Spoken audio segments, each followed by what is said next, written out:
Hello and welcome to Real Chat with Kat, the podcast dedicated to igniting your entrepreneurial spirit and empowering you to conquer new horizons. In this podcast, we chat with inspiring entrepreneurs on their journey to success through some amazingly insightful and expansive conversations. These episodes thrive on thought-provoking chats where our guests fearlessly explore their path to success, sharing their experiences, failures, and triumphs. No topic is off limits as we deep dive into the talked about and not so talked about pieces it takes to build a business, overcome limiting beliefs, deal with personal struggles, and everything in between that shapes our lives and our businesses. I'm your host, Kat Polsonelli, creator and founder at The Lotus Effect, where we believe that success is not just about strategies and tactics, it's about cultivating a powerful mindset and creating customized business operations that align with you and your true purpose. Whether it's mastering time management, improving productivity, enhancing leadership skills, or simply fostering a growth-oriented mindset, we'll provide you with the tools and strategies to flourish in both your business and personal life. I'm so excited to have you join us today in this episode, so get ready to feel empowered and inspired as we learn together and from one another on how to rise above challenges, break through limitations, and unlock our full potential. Let's dive in. Hello, everyone, and thank you so much for joining me today on this episode of Real Chat with Kat. I am so excited to have you join us today, and I have a phenomenal guest with me today. So thank you so much, Katie Dykstra, for visiting me today and being a part of the podcast. So excited to be here. Thank you. So do us all a favor, introduce yourself to everyone. Tell us who you are, what it is that you do, and what got you into your space. Awesome. All right. Hi, everybody. I am Katie Dykstra. I've been in HR for 17 years. And at the beginning of January of 2023, I decided to start my own HR consulting business called Katie Workforce, where we do general consulting, but I focus on leadership development and coaching. So I do executive coaching. The reason why I went down this path is I felt like it's been a dream of mine to do. And I had an opportunity that just knocked at the door and I decided to take the risk. I am involved with a couple of different nonprofits. I am the president of NHRC, which is a SHRM chapter. I'm a board member of Bridge My Return, which helps veterans get back into the workforce. And in the meantime, I also teach at Valpo University in Indiana, an HR master's course. And when I'm not doing all of those things that I just mentioned, I take care of two little kiddos that are 9 and 11. And I recently got married to a wonderful spouse named Jim. And so we like to travel and explore when we are not working. Oh my goodness. Oh my gosh. All the things. I love all this. These things. It's so fantastic. And I love that. You have to tell me more about this, about how this opportunity came knocking at your door, because I feel like so many people say that there may have been an opportunity or there was this missed opportunity and they're reflecting back. And I just want people to hear your side of it, because like, was it like a smack in the face that you're like, oh yeah, like this is, or was it kind of like a subtle, like it kept kind of coming up and you just happened to start noticing it and then took the action? That is a great question. And actually, what's happened in my life is I've always been a really high performer. And I felt like every time you're a high performer in corporate America, you get a thank you by getting more work, more responsibility, more people. Yeah. And in October of 2022, my fiance, now husband at the time, had to put his dad in at-home hospice. We were also dealing with his mom just getting worse with dementia, where she's not recognizing people or remembering the last 15, 20 years. And my work was going through layoffs. They were laying off a large amount of people in our division. And I missed the layoff of saying, pick me, like, give me the package, I'll take it. And once I got that news, I just knew I couldn't be present for my family. And I've always picked work over my family. And I think when I mentioned, is there a pattern? Well, there was a pattern of a light bulb going off for me. Do you want to keep moving in insanity and keep being burned out? Or do you actually want to show up for the people that really need you at this time of what's going on? Yeah. And so I went to Jim. I said, I know this is really crazy, but I think I should quit my job. no package given, just give a notice. I don't think they're going to work with me needing time off to help you and get your household in order. And Yeah. I think it's time for me to do my own thing. I think I can use the flexibility, the network that I've built to try to do something on my own. I don't know if it'll work. And his response was the best because I wasn't raised in a household that would say this. They would say, like, you know, congratulations, you're doing amazing. But they never would say, like Simon Sinek says, like, hey, if you do it and you fail, it's still okay. And that's exactly what Jim said. Jim's like, if you do it and you fail, we'll figure it out.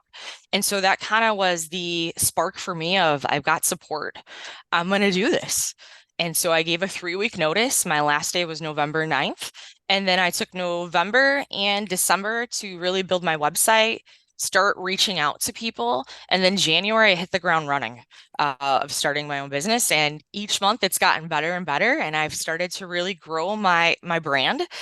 And I couldn't be happier with the decision, even though it seemed really, really scary, like fear, like no other, anxiety, Yeah. because you don't know what tomorrow looks like. Yeah. Yeah. It's so easy to stay in something where you at least know the outcome, right? Even if it's an outcome you don't like, it's so much easier to be like, okay, but at least I know I have that safety net. And I think that that's the biggest thing for those that jump into the entrepreneurial space is you have to know that, especially if you jump in at full force and quit your job, that there isn't a safety net, right? I mean, if you have No. a spouse that is able to provide, then that may help a little bit. And I've seen some that are like, oh, I still work a part-time job and I'm building my business, which is great as well. But yeah, I feel you for that one 100%, because even when I lost my job, when I was fired from my medical job, and I had already planned on, like, okay, this is how it's going to work. I'm going to get into real estate. I'm going to enjoy doing this. And then that's going to lead to this. And he screwed up my whole plan by firing me. But it was the best thing ever, right? Because Exactly. it was a moral thing. I knew it wasn't right. I got fired, honestly, for the wrong reason on his part, but for the right reason for me, because it let me know that I was starting to create my own boundaries, which is something I had a really hard time with in Yeah. corporate America. And I feel like a lot of people do, right? Especially for us that are high achievers, because we're constantly looking for the next thing. We're wanting people to be like, oh my God, that's amazing. Oh, you did so great at this. Here's something else. And we get so bored that we're like, okay, I'll take the new challenge. And it's just like this endless cycle. So I love that you brought it back to realizing that it's either I choose insanity or I can choose to do something that I'm actually going to be able to enjoy. That gives me the breathing space for my family. Yeah. And it's been amazing. One of the things that I was really worried about is in corporate America, you know, how you build goals and all this stuff. And I was like, man, that's just not going to work being an entrepreneur. So I ended up doing a vision board and I keep it at my desk. And I was just talking to Jim about this because I was like, I'd love the whole family just to Oh, participate in vision boards for 2024 because I feel like it helps you manifest and it helps you get you on track, but not feeling like this is the goal and this is what you have to get to. It's just a friendly reminder of this is what's important. These are your values. This is where you want to go. And so I felt like it kept me on track when I had those down points or I had self-doubt or that imposter syndrome come in. mm-hmm. And so I've been talking to other people lately. It's just come up recently. So I'm excited to do that with the family. Oh, I love that. I love vision boards. And it's so funny because I did my first one like 3 years ago and I was like, this is weird. This makes no sense. And then once you like, if you really think about it, you're using it for the future feeling and the emotion that's attached to it, right? Versus the hard goal that is attached to the outcome, which for a lot of us can be so daunting, because then if you're not getting to it, even if you broke the goal down like week by week, day by day, then you just start over analyzing and then you start having the anxiety because you're like, well, it's not working the way it's supposed to. So data driven stuff, in my opinion, right, can be absolutely amazing. I think conversion rates and looking Absolutely. at that stuff is great. Mhm. And if you know that doing that all the time is going to panic you and shut you down, try something that you can attach an emotion to so that it's a little bit of a lighter feeling. And it's so much easier, like you said, when you keep your vision board where you can see it, that you can like reflect back to it and be like, this is the direction I'm going. This is what I want to feel. And it's a lot easier. I feel like, at least for me, it was to find the small moments that I'm like, oh, we're kind of already getting there. This is kind of already doing this, right? Versus when Exactly. you're looking at this huge goal that, could be 6 months to a year out, you're so focused on that big goal that you miss all of the small pieces that are building you up to get to that goal. And I love that you're bringing that up too, because I think you can do a vision board anytime. You don't need to do it at the beginning of 2024. You Right. can do it in the middle of summer. Um, and I just feel like it's a great way to get yourself in the right mindset for like Mm-hmm. growth, development. And again, I feel like what happened to me is that my values have changed and I'm making sure now the work that I'm taking on matches my values, my purpose. And I feel like Mm. I didn't always do that. I was so focused on being the best leader, the best individual contributor, that it would be a sacrifice on my end of what I was doing. And it has a ripple effect with everybody that's in your circle. Ooh, that is such a good reminder because now that you say that, I think about that, like, yeah, I can't think of how many times when I was in the medical field that I let my values down because I was like, yeah, but I have to do this, but I have to strive for this, but people are going Yeah. to look at me to this. And it's so easy to put the important things on the back burner, or like I used to do, I try to shove it all in the weekend because that was the time that I had with my kids and like make up for all the time that I didn't have with them during the week. Exactly. And how exhausted are you after going straight for 7 days and then getting back into the week and doing it all over again? Yeah. Yeah, it's extremely exhausting. And I think about that, and I did that for years. And it's so funny because I did a post a few months back about this, about how I knew what it was like to be a single mom, to have my kids, to work a 40, 50-hour week job, to do all these things. And I look at it now, and my husband's job that he has requires him to travel some. And so there's quite a few times during the month that he's gone like Monday to Friday. And so during that time, I'm responsible for everything. Now I'm blessed because I have teenagers, so I can ask for help, and they're usually really great at helping. And you still have to take them places because the one's not driving and the one had surgery and I've got to do this. And so I did a post on about like how much I appreciate my husband. Then I think that a lot of people miss that, but because I was in that state a long time ago where I knew what it felt like to do everything on my own, and then having the blessing that I have now of someone that is constantly there for me, that I can ask for help, that when he is gone, I notice it. Like it really is something that I pay attention to. And I did an appreciation post about it, about like how blessed I am, because you don't realize it until you're in that situation. And it's so easy, especially when you have partners or even in your business, right? You have people that are constantly there for you, and we almost take advantage of that, or we expect it after a certain amount of time. And it was really a big moment for me to be like, I so appreciate all of the things that you do. Like he will go and pick my kid up if I've got meetings running and he knows he can. Like it is such a beautiful relationship. And it reminded me, like, how in the hell did I do all that crap on my own? I'm tired doing it now. Okay, there's a couple pieces that I love that I just want to touch on that you just mentioned with your husband. What's your husband's name? Chris. Okay, so there is a study that says that people that are in relationships, it's by John Gottman. If you've ever read anything with John Gottman, he is like the Mm, guru of relationships. And he pretty much can okay. tell within a 10-minute period if you are going to stay together as a couple or if you're going to get divorced. And his rate is really high. I want to say it's somewhere in the 80s or Wow. 90%. And what he found is it's based on communication and how they view each other and how they handle conflict. But he also talks about the 5-to-1 ratio. And the 5-to-1 Ooh. ratio really means that you give 5 compliments for every 1 criticism. And what they Hmm. found is with humans and how we're wired with our brain is that in order for me to actually hear that 1 criticism from my partner, I've got to know that my partner thinks that I am incredible with these 5 things at least. And what they did is they took that study and they checked it if it would work in the workplace with leaders. And they Ooh. found that it was the same exact thing. Makes So the whole sense. point is if you keep criticizing your partner, because we're wired as humans to think very negative, right? It takes a lot of work to see positive and be grateful, Mm-hmm. realize the joy that you have in your life.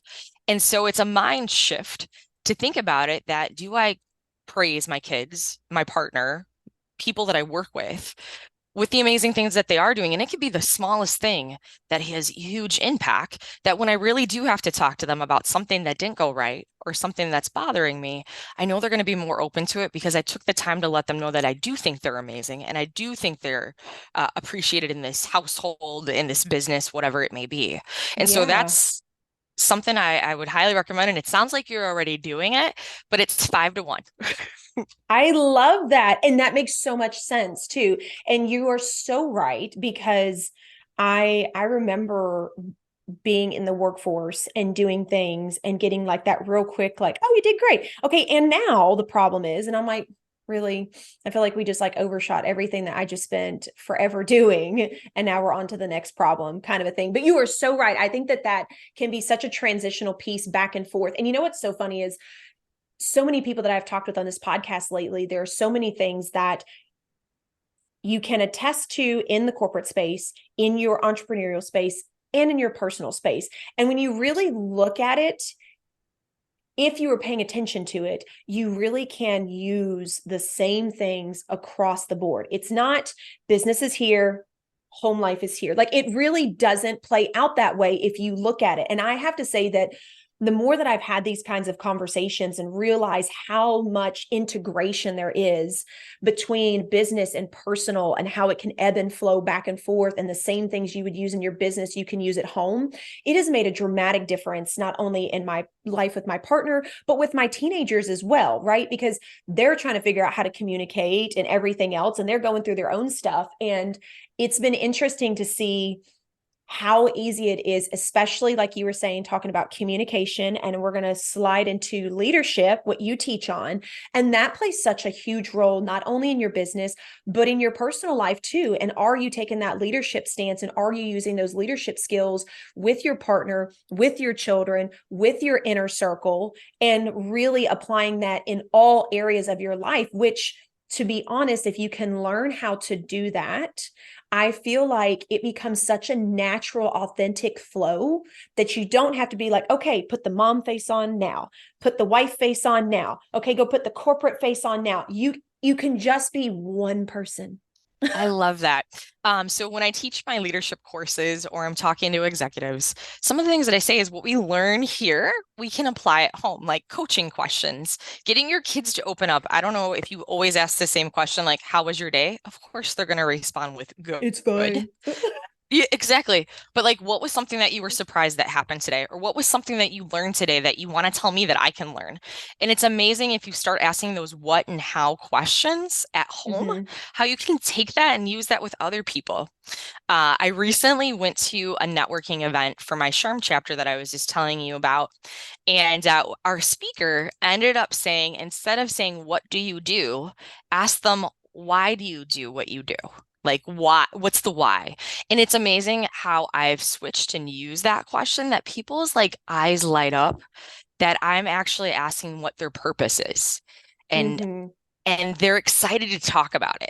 And so I totally agree. And I say it to my kids, I'm teaching you skills that you will be able to use for the rest of your life. You might not understand it now, but I'm telling you, it will come together when you become a young adult.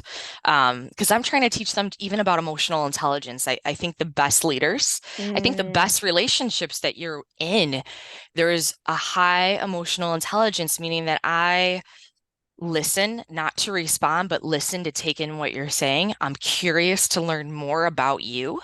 Yeah. And I'm reading the room to know how I can react with my facial expressions, how I can ask the next question that's to get deeper of what you're talking about. So when we talk about emotional intelligence, it's your relationship with yourself and your relationship with others.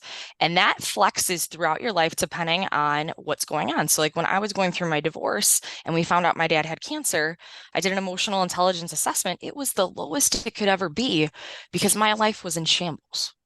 Mm-hmm. So again, like I think I took it 6 months ago, maybe 9 months ago, and I'm in the highest I've ever been. But I think I'm in the happiest place I've ever been in my life when it comes to personal and professional. And I've learned to blend it versus balance it.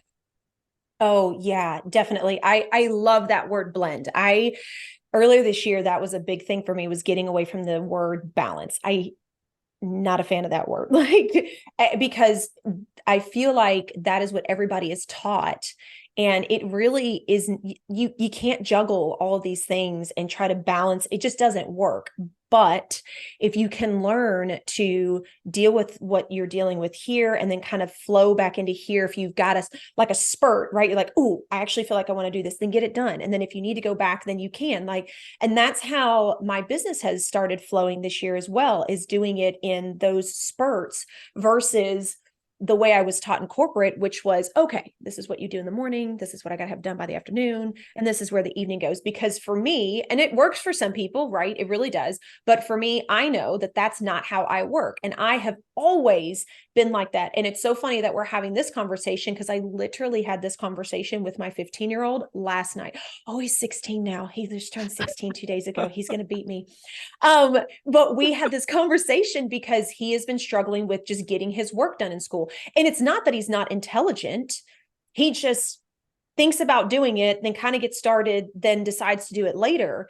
And so we had this conversation last night about like, hey, this is what I do in my business, but this is also what mom used to do when she was in high school. And it was when I got a project, I just knocked it out because I knew if I put headphones on and put music in, I could knock something out in a matter of a couple of hours versus trying to break it up over a 2-week period whenever it's due and do it that way. Like my brain didn't work that way. And he was like, you know what? He was like, I kind of started doing that in school the last couple of days. And I was like, and how is it working for you? He's like, I got my stuff done. I'm like, dude, there you go. Like you found your way of doing it.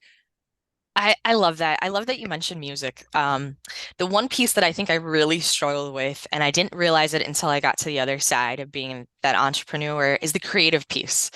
I Mm, so miss doing creative stuff, and I've been able to do that for clients in the last year, and it's been amazing of filling my soul. And what I do is very similar to you. I'll blast some good music, I'll jam out, and it might be late nights, but that's me choosing to do late nights because that's when I get that creative spark or that idea. yes. But for you to talk about music and how it influences you and you can get stuff done, I completely agree with that and the spark that it gives you to just be motivated. It does. And it's so funny too, because, I feel like recently there have been so many people that have been talking about ADHD. I feel like that's been like the topic of discussion.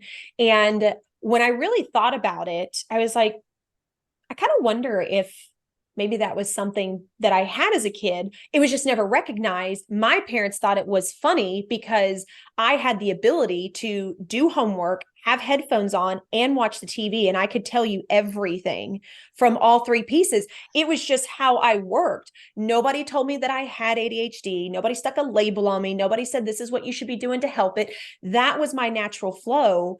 And it just became part of my process.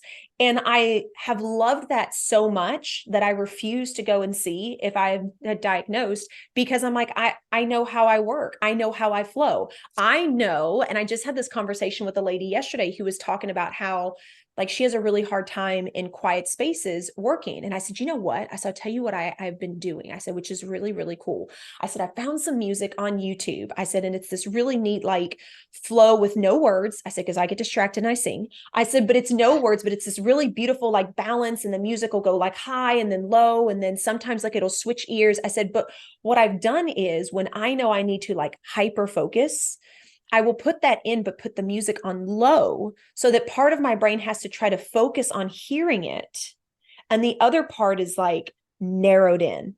And I that has love it. worked for me tremendously. And so that's something that I've been sharing with people because I am I am really big on not being stuck with a label. I was labeled when I came out of my abusive relationship as someone that had PTSD.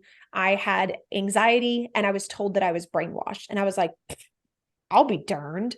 And it took me a really long time to work through that, to deal with all of that. But I refused to have this label put on me and just be like, okay, well, this is my life now. And I get it, right? Like some people have a lot of trauma. They have a lot of things that they have dealt with. And I understand that. And for me, it was a part of me to know that I could do something different and see if I had the ability to change the way that my mind functioned. it was a challenge, and my life has always been that way. I enjoy challenges, and so I look at it that way when I'm dealing with my clients as well. Like, how can we challenge yourself, but like, let's make it fun. Let's see what you are capable of.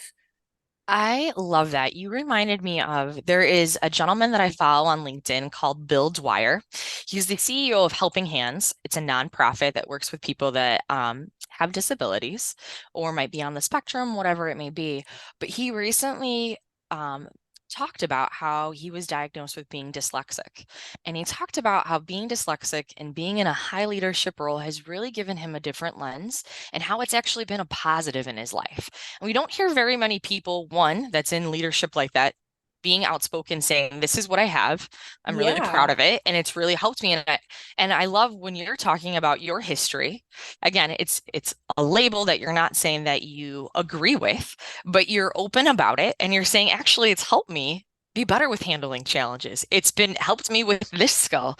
And I think that's the piece that really has changed since COVID's happened is people are more authentic and more willing to describe things that have happened in their life. Like it took me a while to talk about me being divorced when it first happened, or going through a Mm, divorce, or having a dad that had cancer. It felt like a really big scarlet letter because everybody in my circle is married. They don't, they're not going through the stuff I'm going through. They don't have a sick parent. So I really struggled to find people that could relate to what I was going through because this was all new to me.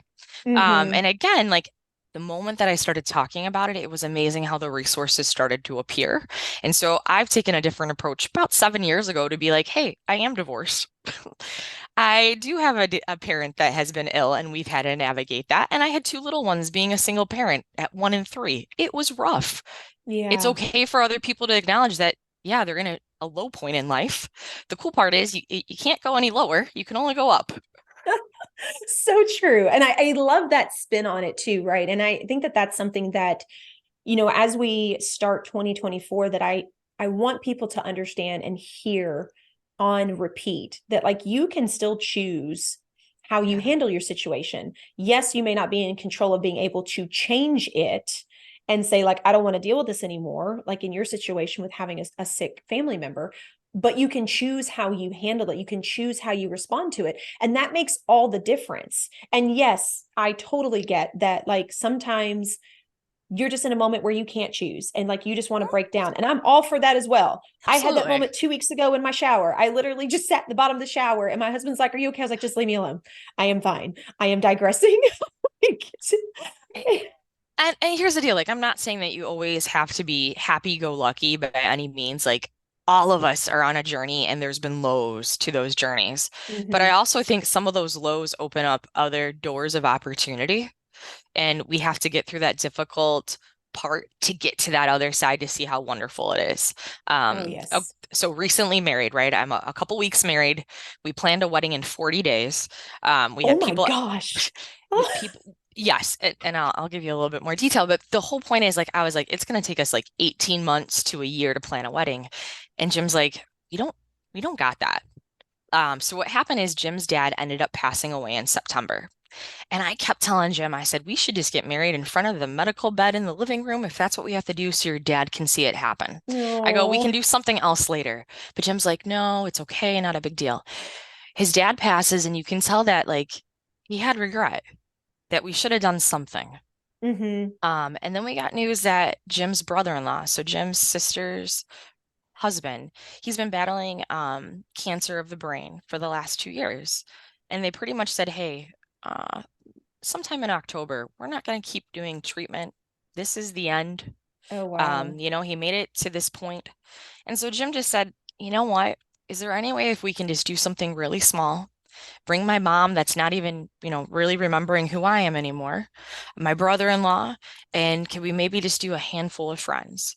And I was like, Jim, I don't know if we can pull this off, but I will try my hardest. So we found a restaurant that was about 15 minutes away from his sister. We were able to get his mom there and his brother-in-law.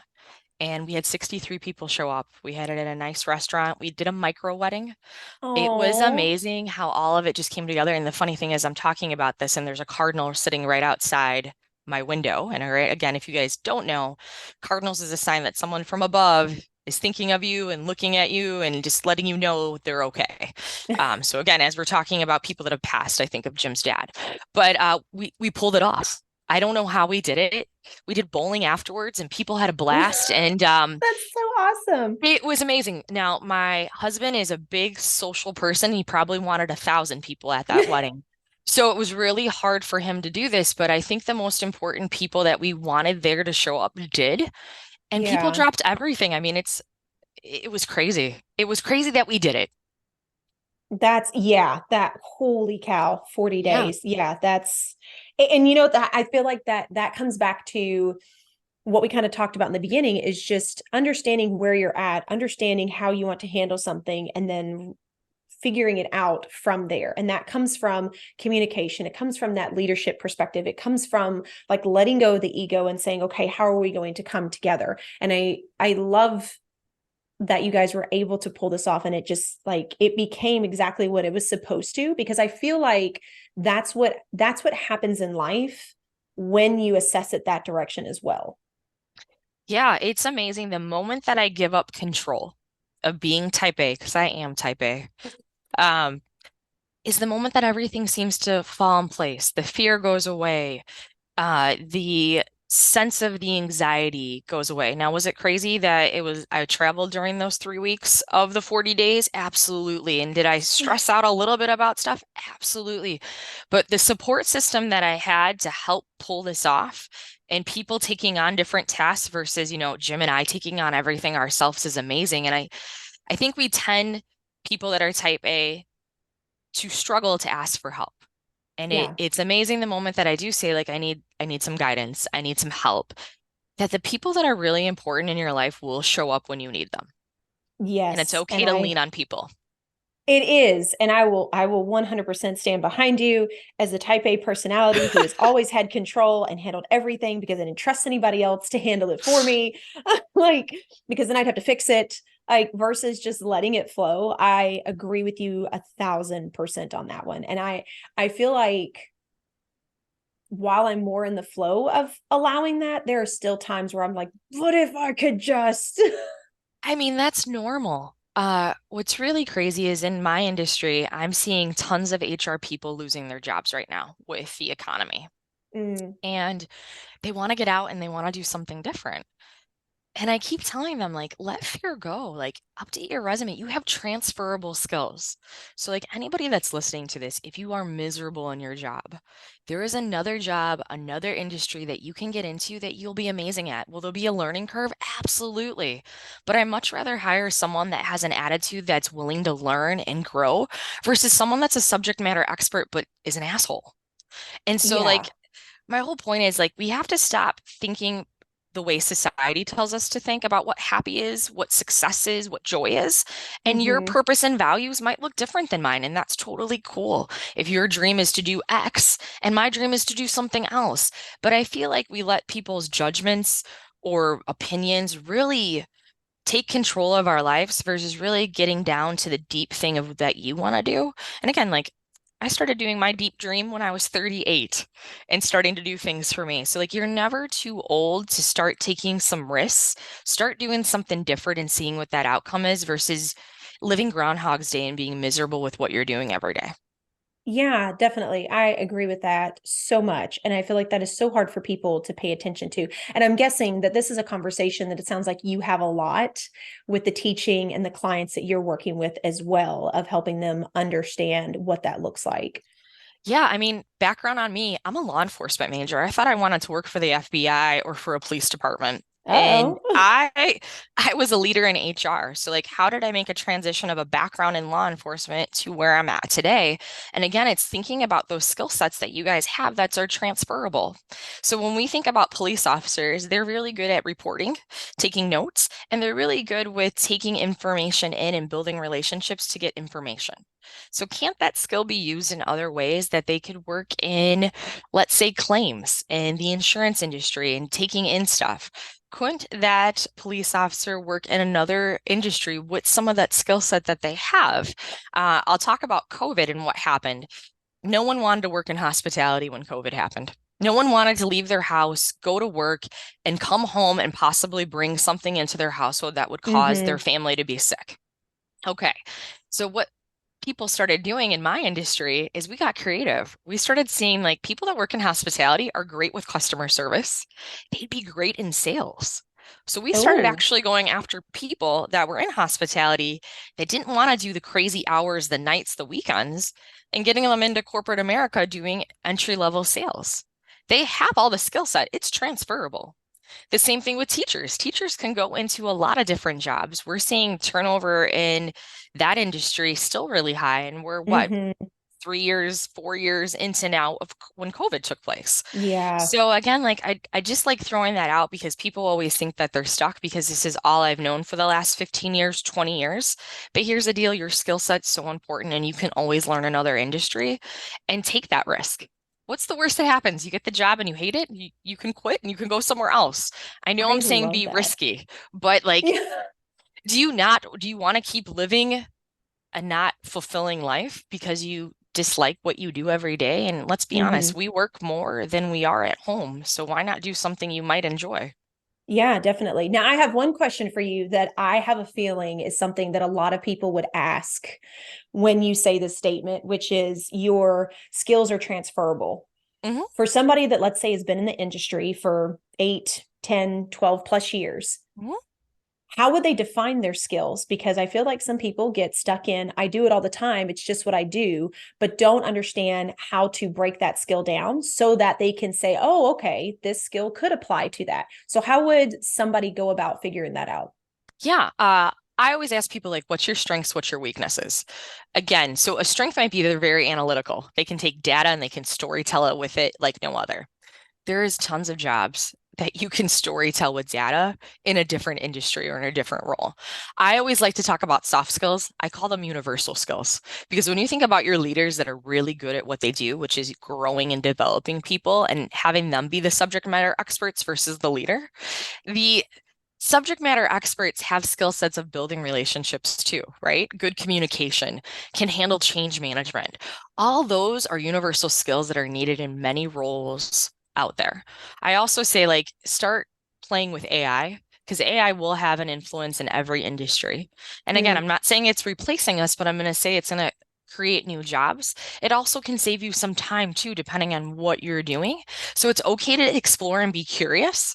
Again, I think the reason why I do well being a consultant is because I used to be an employee relations investigator, which means I used to investigate hostile work environments, sexual harassment, all the nasty things that people don't want to touch. I'd be the person that would come in and investigate that issue.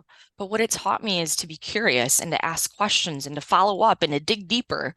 And that's what you do in consulting. I don't know every industry, but if you can tell me what your root of your problem is, I can figure out ways from a human resource standpoint to help support so that your business cannot be broken or not can help it thrive. And so it's amazing when we think about our skill sets that it can be applied in multiple realms. You just have to start asking yourself, what am I good at? What do I enjoy? And you'll start to see a pattern there. And then I think you need to have conversations with people that you look up to. So I've been very blessed that I've had a mentor since I was in my junior year of college. And I've continued to have mentors throughout my life. And I've picked mentors that are strong in something that I am weak in, or I might not mm, know enough in, so I can learn from them. I'm never going to be the expert that they're in, but at least I can learn a little bit more that I can be a little bit more dangerous. And I can learn from somebody like people, humans love giving back. So if yeah. there's someone that you admire, if there's someone that you would love to get into the industry that they're in, you can send them a message. If you have their number, text them, call them.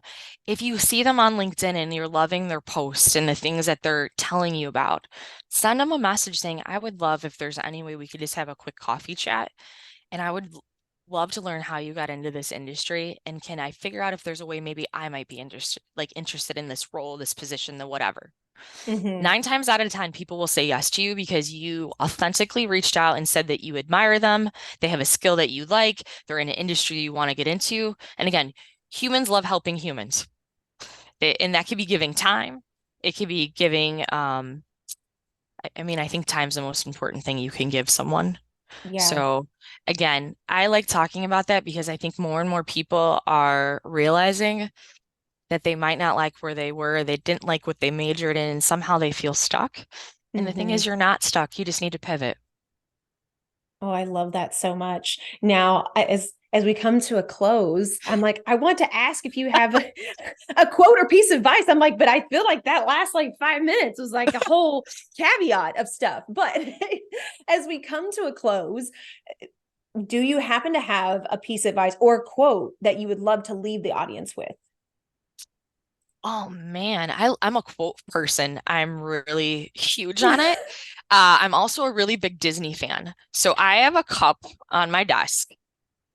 And Oh for my those that goodness. know The Incredibles, I'm a big fan of Edna Mode. And she has a quote that says, "I never look back, darling, because it distracts me from the now." And I feel like what happens is that we look into our past a lot, and that prevents us from doing a lot of stuff in the present and the future. And if you can just take a moment and not think about your history or your past and really focus at where you're at today, the sky is the limit of what tomorrow would look like. But you've got to let go of it. And the reason why I started liking this quote at the time was my dad having cancer, me going through a divorce, me feeling like a failure because I thought should be somewhere else at the age that I was at when going through a divorce. Hmm. Um, and sometimes if I do have that self-doubt creep in, I start to look at that quote and realize, man, the future and what I'm capable of doing is just the sky's the limit. And it's a good feeling versus that yucky feeling of what I experienced 8 years ago. Yeah. Oh, I love that so much. I love Incredibles, and she is one of my favorites. So, Katie, I can't thank you enough for being a part of the podcast. Please do us all a favor and tell everybody, how can they connect with you? How can they find you? How can they be in your world?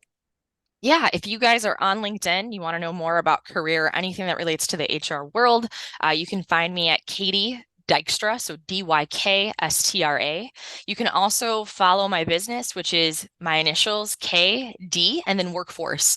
As you guys can tell, I like what's going on in the workforce, what's going on in the economy, because I think that influences our workforce. And so I wanted to build a business that really talks about the future workforce and how we can get you where you want to be and help leaders grow people in their organizations. So Oh. it's been a pleasure, Kat. I'm so glad we connected, and I can't wait to see what 2024 brings you. Oh my goodness, you as well. And to everybody out there, don't worry, I'll have all that information in the show notes so you can find her online and you can get to her site and all the things. So, Katie, thank you so much again for being a part of the podcast. This has been phenomenal. That's awesome, Kat. I'm so happy to hear that. And to everybody else that's out there, I hope you were listening hard, because these are life lessons, not just in the workforce, but also in your personal business, also in the way that you are with your family, your circle, and how you can elevate and how you can pivot in your life, regardless of the things that you are going through, when you attach it with a way of curiosity to figure out different creative solutions, right? Versus what we have been taught with society, which is 1 + 1 = 2. So I hope that you were taking notes. And if not, you should totally listen to this episode again. And don't forget, until next time, do one thing positive for someone each and every day and see the difference that it makes in your life. So until next time, have a fantastic day.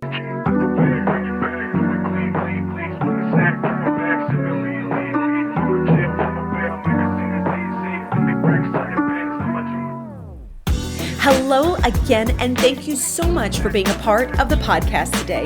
If you enjoyed this episode and it brought tons of value, we ask that you please share, like, and subscribe. Your support means the world to us and helps us to reach even more inspiring entrepreneurs who can benefit from these powerful conversations. If you haven't already, be sure to leave a review on your favorite podcast platform, as this feedback is an amazing gift that fuels our growth and helps us to continually improve this podcast. Looking for an extra dose of inspiration and empowerment? Then be sure to connect with me on social media. You can find me at The Lotus Effect, where I share valuable resources and tips while sharing my own journey of being an entrepreneur. And if you're interested in learning more about my coaching programs and services, be sure to check out my website at the-lotus-effect.com. Once again, thank you so much for being a part of Real Chat with Kat. Your presence and support makes all the difference. Remember, whether you find yourself in the depths of the mud or on the path of growth, we all have a unique journey. And just like the lotus, some of us start in the dirtiest of mud, yet as we rise and grow, we blossom into something beautiful, unique, and truly one of a kind. To all of my visionaries out there, keep rising and growing as you create your own lotus effect.